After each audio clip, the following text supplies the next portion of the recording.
Olá, querido estudante, eu sou o professor Douglas Gomes e vim trazer física para você. O tema de agora é uma pergunta rápida. Será que você acerta? É muito bom a gente estudar fazendo testes para saber aquilo que a gente já sabe e as regiões do conhecimento em que a gente costuma se equivocar. Com os nossos erros, nós aprendemos. Gostou da ideia? Deixa o seu joinha. Quer ver mais vídeos como esse? Se inscreve aqui no canal e ativa o sino das notificações para receber aviso quando tiver vídeo novo. Quer aprender física comigo num curso feito especialmente para você? Acesse meu site, professordouglasgomes.com. Agora, vamos ao desafio? Vem comigo.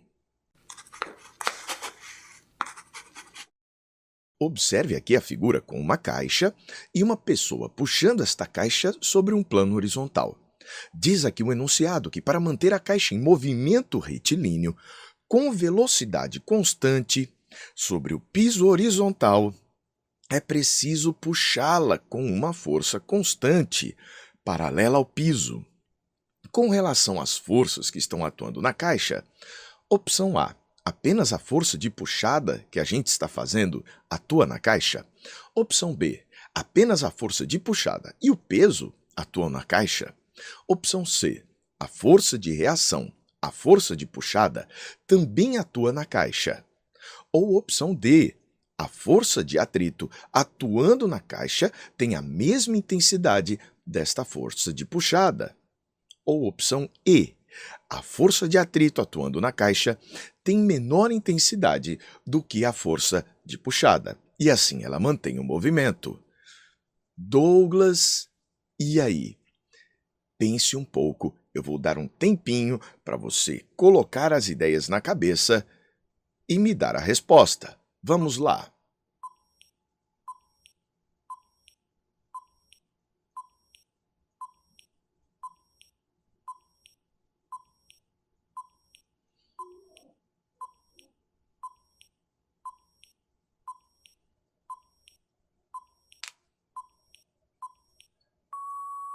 Acabou o tempo, mas se você precisa de um pouco mais, pause o vídeo e marque a sua resposta com consciência. Agora eu vou te dizer qual que é a opção correta. Nossa opção correta para este problema é a opção D de dado. Douglas, mas por que eu marquei outra? Então vem comigo para você aprender. Primeira coisa que a gente precisa fazer é pensar em forças como interação, interações entre dois corpos. Por exemplo, essa mão vai puxar aqui a nossa caixa, fazendo sobre esta caixa uma força que eu vou chamar de F. Se a mão puxa a caixa puxa a mão, fazendo uma força de mesma intensidade, mesma direção, mas de sentido oposto. Então veja que interessante, a reação não atua no mesmo corpo. A reação atua no corpo que está praticando a ação. Então, ação e reação sempre em corpos diferentes. Então, olha que interessante, a força de reação. A puxada também atua na caixa? Não. Acabamos de invalidar a opção C. Bem, mas apenas a força de puxada atua na nossa caixa? Também não. Por que não? Porque existe o peso também. A Terra puxa esse objeto por meio de uma força chamada força peso, atuando no centro do objeto. Olha que legal. Se a Terra está puxando o peso está puxando a Terra. Só que a massa da Terra é tão grande que essa forcinha peso na Terra não vai feder nem cheirar, né? É uma expressão que se usa muito aqui na minha cidade de Fortaleza. Então, tá aqui, força-peso e aqui a reação. Vou chamar peso com um asterisco. Então, apenas a força de puxada atua na caixa? Não. A opção A já foi-se embora. Apenas a força de puxada e o peso atuam na caixa? Também não. Você está vendo que essa caixa está num movimento horizontal? Então, a resultante na direção vertical tem de ser zero. E por que esta caixa não está caindo no sentido do peso? Porque esta superfície na qual ela está apoiada vai fazer sobre ela uma força de contato que a gente costuma chamar de força normal. Está aqui, ó. Força de contato normal entre as duas superfícies. E aqui também existe ação e reação. Então, por que que a caixa não sobe nem desce? Porque essas duas forças, normal e peso, se vão equilibrar. Cadê a reação anormal? Está aqui empurrando o piso para baixo. Né? Se esse piso fosse o seu pé, essa caixa estivesse em cima do seu pé e não sobre esta superfície verde, você iria sentir esta pressão, né? Esta força que a gente acha que sente o peso das coisas. A gente sente a força normal. Eu gosto muito de chamar de força-peso a força com que a Terra atrai o objeto. Tudo bem? Alguns autores gostam de discorrer de outra maneira, mas a gente vai ficar com essa ideia. Você fala, Douglas, então não é apenas a força de puxada e o peso que estão atuando aí. Logo, a opção B também não é verdadeira. Douglas, e a opção E? Foi a que eu marquei. Vem comigo. É interessante observar agora que nós vamos tratar da tal da força de atrito. É necessário atrito nesse caso para que o movimento vá com velocidade constante.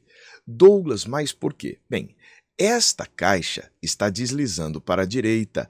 Vai atuar sobre ela uma força de atrito contrária ao deslizamento. Vamos fazer as forças todas de azul, né? Então está aqui a nossa força de atrito contrária ao deslizamento. Isso daqui é um atrito cinético, é um atrito de deslizamento. Se o piso está fazendo este atrito para a esquerda na nossa caixa, a caixa está fazendo um atrito para a direita aqui no piso. Você já sabia disso? Pronto, então esse piso aqui ele acaba sendo, pelo menos a caixa tenta arrastar este piso para a direita. Ação e reação. Note que as reações eu estou colocando sempre com um asterisco para você não se esquecer dela. Tá certo, mas olha que legal. O problema disse que esta caixa vai com uma velocidade constante. Douglas. Então essa caixa vai para a direita com um vetor velocidade constante. Isso quer dizer que o vetor aceleração é um vetor nulo. Exatamente. E o que nos diz a segunda lei de Newton? A segunda lei de Newton nos diz que a força resultante está relacionada à aceleração e não à velocidade. A aceleração, por sua vez, está relacionada à mudança na velocidade, mas esse movimento, de acordo com o enunciado, ele é retilíneo, não muda a direção da velocidade, e uniforme, não muda o valor da velocidade. Então o vetor velocidade está constante. Se eu não mudo a velocidade, é porque a aceleração é zero. E se a aceleração que a gente tem aqui é um vetor nulo, a força resultante também será. Douglas, e como é que ele apresenta movimento mesmo na ausência de força resultante? A resultante sendo zero, a força que a sua mão vai fazer vai equilibrar esta força de atrito para que o resultado seja zero. Como é que ele mantém o movimento? A primeira lei de Newton, chamada princípio da inércia, diz que se sobre um corpo a força resultante é zero, se ele estiver parado, ele permanece parado. Se ele estiver em movimento, ele permanece em movimento retilíneo e uniforme.